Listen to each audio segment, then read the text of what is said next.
Hello and welcome to Indus News live from Islamabad. I'm Jawad Tehami and these are the headlines.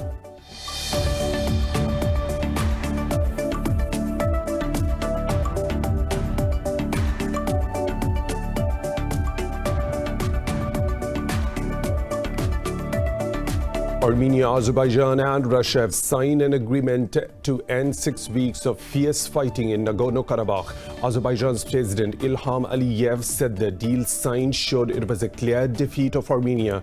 Aliyev also announced a joint peacekeeping mission of Turkey and Russia in Karabakh. Protesters break into Armenian Prime Minister's official residence in Yerevan after the deal.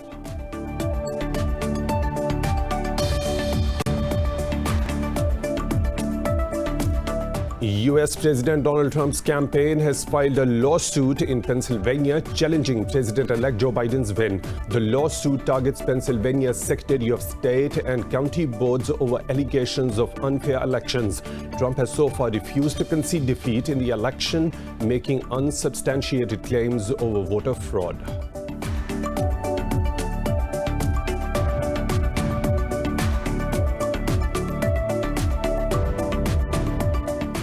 British Prime Minister Boris Johnson has suffered a heavy defeat in the House of Lords over his controversial Brexit legislation. The Internal Market Bill contains measures that overrule parts of the UK's Brexit agreement with the EU. The Lords voted against a key clause that would allow ministers to break international law by 433 votes to 165.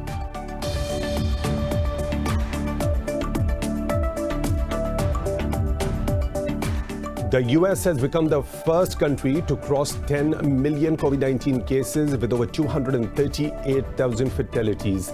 India's death toll has reached over 127,000, while the infections tally is nearing 8.6 million. Pakistan has reported over 1,600 cases and 23 deaths overnight as the toll hits 7,000. Globally, the coronavirus has claimed over 1.26 million lives and infected nearly 51 million people.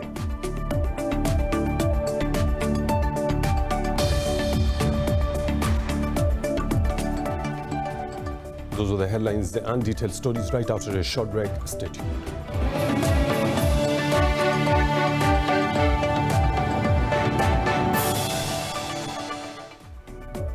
Welcome back, and now for the news in detail. Armenia, Azerbaijan and Russia have signed an agreement to end 6 weeks of fierce fighting in Nagorno-Karabakh. More in this report.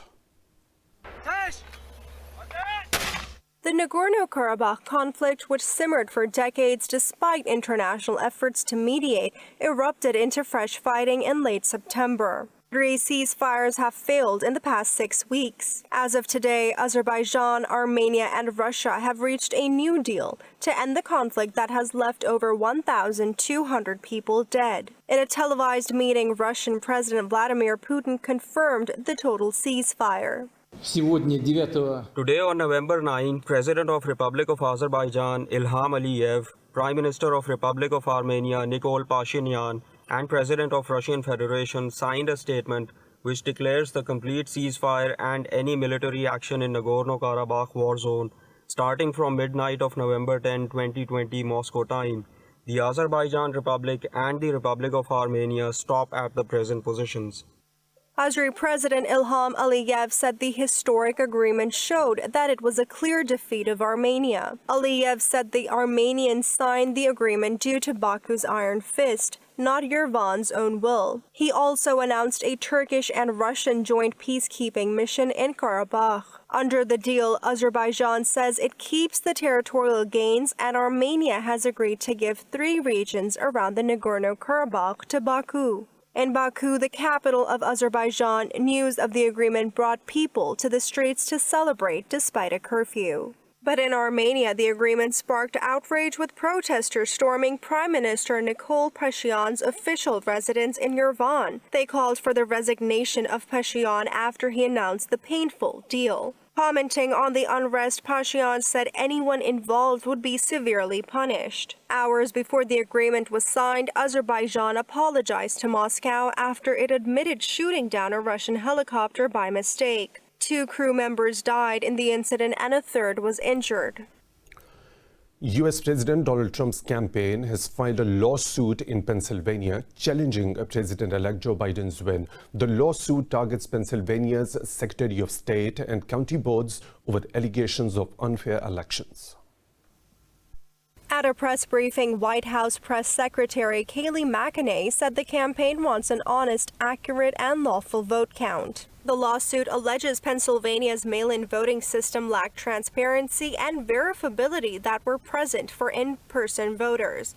The lawsuit claims Pennsylvania officials violated the United States Constitution by creating an illegal two-tiered voting system. Trump has so far refused to concede defeat in the election, making unsubstantiated claims over voter fraud. Meanwhile, Attorney General William Barr has authorized federal prosecutors across the United States to pursue substantial allegations. In a letter, Barr asked the prosecutors to ignore financial and far-fetched claims. U.S. President Donald Trump has fired Defense Secretary Mark Esper after a recent public falling out. President Trump announced the termination in a tweet. Trump wrote he was appointing Christopher C. Miller, the head of National Counterterrorism Center, as the acting defense secretary. Meanwhile, Esper said he was proud of his achievements in the 18 months of service at the Pentagon. Criticizing the decision, Democrat Nancy Pelosi said President Trump is sowing chaos in U.S. democracy. In the weeks before President-elect Joe Biden takes office, Trump is still empowered to make decisions. The U.S. Treasury Department has imposed sanctions on another 19 Syrian individuals and entities. The department says those who provided support to Bashar al-Assad regime's oil production network are blacklisted. In a statement, the department said it imposed curbs on intelligence officers, including the head of the Syrian Air Force Intelligence. The department said it also took action against Lebanese persons attempting to revive Syria's petroleum industry. U.S. Secretary of State Mike Pompeo said implementing a nationwide ceasefire in Syria remains the only path forward. He said the Assad regime has a choice to take irreversible steps towards a peaceful resolution of conflict or face further sanctions. Russian President Vladimir Putin says Syrian refugees who fled the civil war should start returning home to help rebuild the country. During a video call with his Syrian counterpart, Bashar al-Assad, Putin said large parts of the Arab country enjoy peace. Putin said international terrorism has been almost wiped out and return to civilian life should begin gradually. Putin's comments came ahead of a two-day international conference on refugees in Damascus set to begin on Wednesday. Al-Assad said the conference will only be the beginning to solve this humanitarian problem. He added the main obstacle for the return of refugees are Western sanctions, which he described as illegitimate and unjust. Syria's 9-year conflict has killed over 500,000 people and forced about 5.6 million to flee abroad as refugees. In Iraq, 2 security personnel have been killed and 6 wounded in a roadside bomb explosion in the northern Kirkuk province. In a statement, Iraq's military said the bomb detonated near a military vehicle in Kirkuk village. The blast occurred one day after 11 people were killed and 8 wounded in an attack on a military post in the capital. Earlier, the Iraqi security forces carried out a series of airstrikes against ISIS in a recently launched offensive.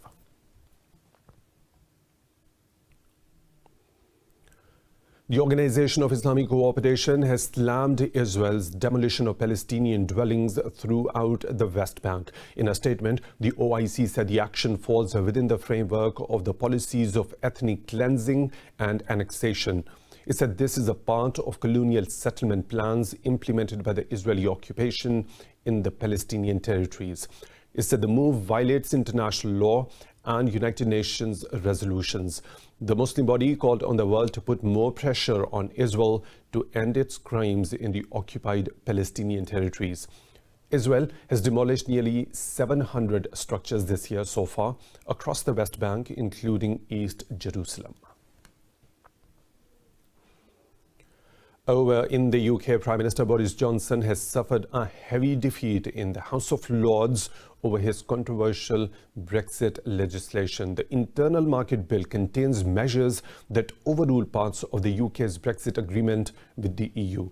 The Lords voted against a key clause that would allow ministers to break international law by 433 votes to 165. The government does not have a majority in the Lords, and even some high-profile Conservative members opposed the clauses. London says it will reinstate the clauses when the bill returns to the House of Commons next month. Meanwhile, Irish Foreign Minister Simon Coveney said the EU cannot ratify a new deal while the UK is legislating to break a previous one. The bill is designed to protect trade between Britain's four nations after Brexit. Pakistan's Prime Minister Imran Khan is set to participate in the Shanghai Cooperation Organization Council of Heads of State today. The invitation to the Prime Minister was extended by Russian President Vladimir Putin, who will chair the meeting. The meeting will be held in a video conference format amid the coronavirus pandemic. Leaders from all 8 SCO member states will attend, along with the UN Secretary General. The 20th meeting will adopt 16 documents, including the Moscow Declaration, reflecting the member countries' stance on important issues. Besides Pakistan, SCO's current membership includes China, Russia, India, Kazakhstan, Kyrgyzstan, Tajikistan, and Uzbekistan.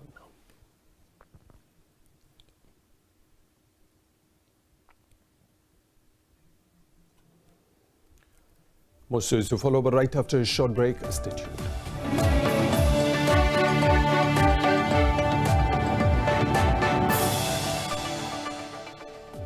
Welcome back. The US has become the first country to cross 10 million COVID-19 cases with over 238,000 fatalities.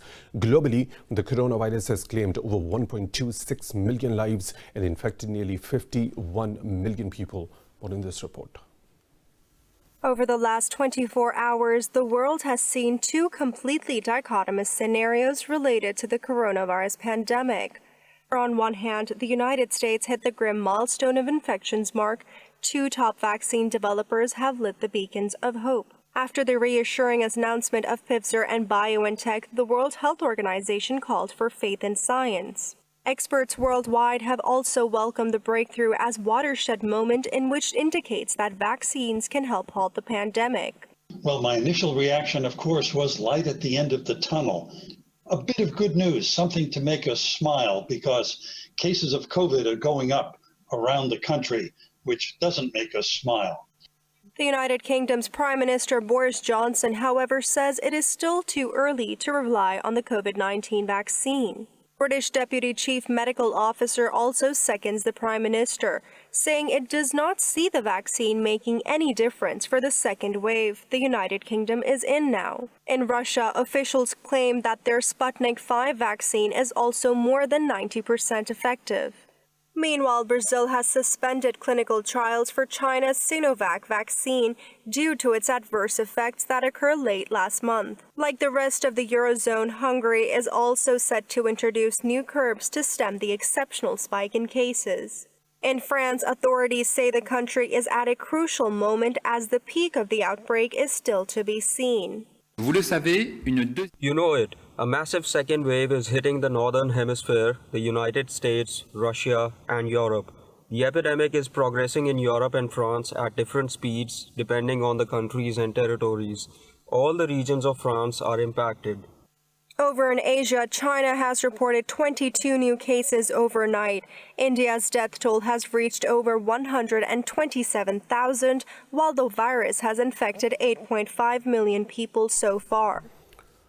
In Pakistan, 23 people have died from COVID-19 in the last 24 hours, increasing the toll to 7,000. The health ministry says the 1,637 people tested positive for the virus overnight. The ministry said out of over 346,000 cases detected so far, 319,000 people have recovered.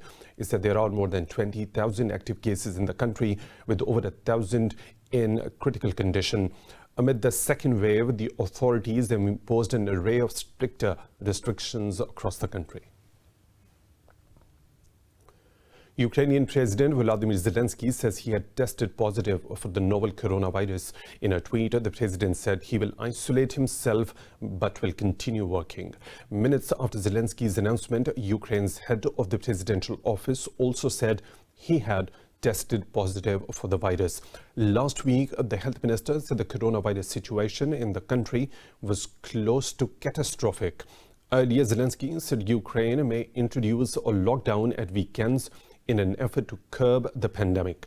Ukraine has so far recorded over 483,000 COVID-19 cases with nearly 9,000 deaths. Kosovo's former president Hashim Taji has pleaded not guilty to war crimes as he appeared in a special court based in The Hague. Taji is facing charges over his role in the 1990s War of Independence, which left over 10,000 people dead. In the court, Taji said the indictment is completely without basis and it does not agree with any of them. His indictment accused him of heading an enterprise that targeted, abducted and mistreated opponents. Taji also faces 10 counts of war crimes and crimes against humanity. He resigned earlier this month to face the charges. Defense lawyer David Hooper says he will request that Taji be released pending trial. The tribunal was set up in 2015 to handle cases relating to alleged atrocities by the fighters of Kosovo Liberation Army.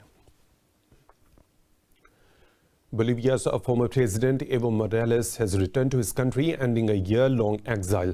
This comes after a member of his Socialist Party was sworn in as Bolivia's president. Morales crossed into Bolivia on foot after being accompanied to the border by Argentine President Alberto Fernandez. The former president was greeted by a large crowd of Bolivians who gathered to welcome their leader home.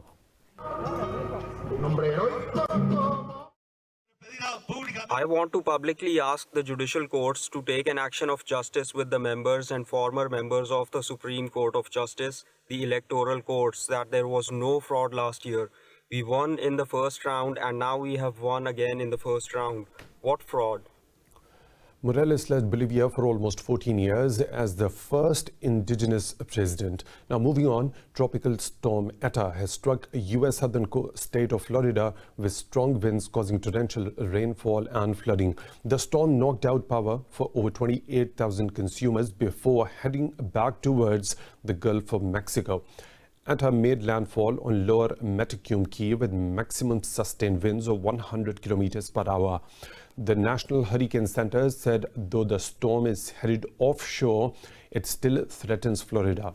Forecasters fear Eta could still cause flash flooding in the southern U.S. state. The storm is expected to slow and further strengthen over the Gulf of Mexico. In a statement, Queen Elizabeth deeply regretted the tragic loss of life and destruction caused by the hurricane Eta. Thousands of rare photos of space exploration are up for auction at Christie's in London.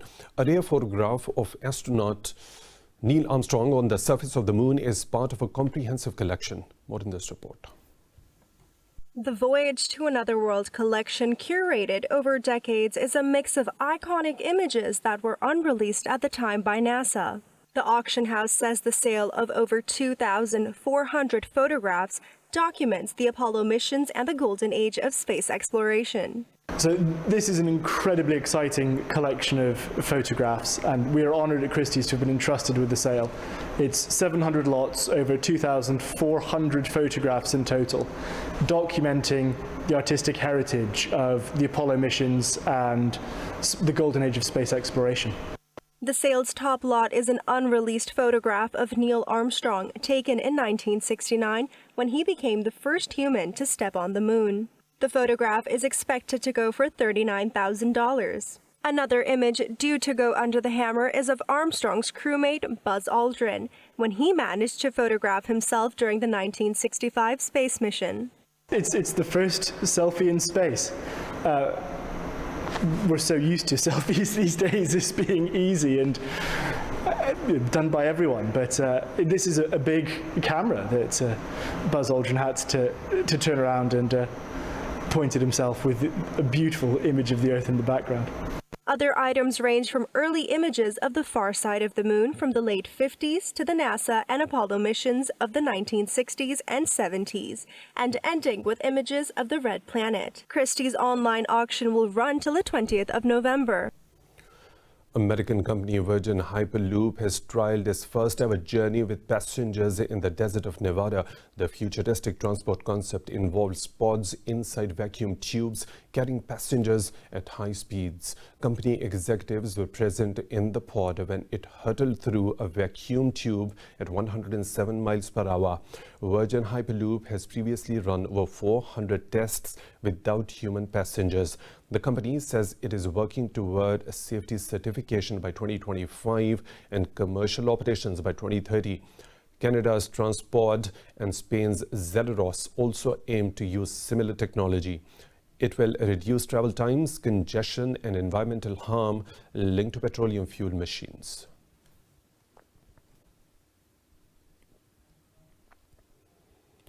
Colombia's scores of florists put on a spectacular flower festival near the city of Medellin. The country's flower-growing fame came into full bloom at the annual competition. What about the colorful parade in this report? Celebrating the art of floristry, aficionados came to the small town of Santa Elena. Their elaborate floral arrangements are locally known as stormettas. The mountainous area around the Medellin is famed for its flora, and families have dedicated themselves to flower production for generations. It has been very different, but we have found many things in our favor. One, we were able to create the stormettas within our families. Two, we are representing the many dreams that defined our families, our children, our spouses, our parents. More than 60 years on, the humble parade has evolved to become a prized event on Colombia's cultural calendar. Many of the arrangements drew inspiration from current affairs in the country. The winner says he sought to cheer Colombians up amid the pandemic.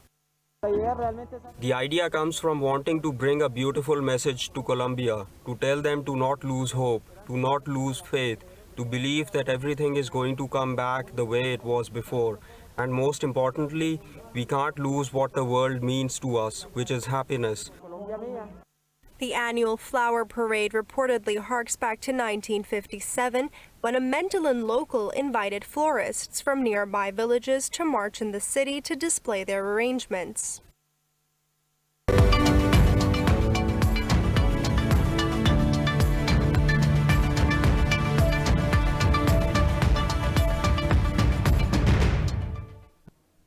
Walt Disney says it is furloughing additional workers from its theme park in Southern California. In a memo, Disneyland said it does still not know when the state will allow it to reopen because of the coronavirus pandemic. Disney officials said the additional furloughs would affect the executive, salaried, and hourly workers, but the numbers were not provided by the company. Disneyland said it hoped to get the employees back to work once it eventually reopens. The decision comes on top of the 28,000 employees who were laid off in September, mostly in California and Florida parks. Markets in the Asia-Pacific are trading mixed while airline stocks soared. Investors in the region reacted to positive developments overnight on the coronavirus vaccine front. In Japan, the Nikkei 225 rose marginally, while the Topix index gained close to 1%. Over in South Korea, the Kospi traded around the flat line.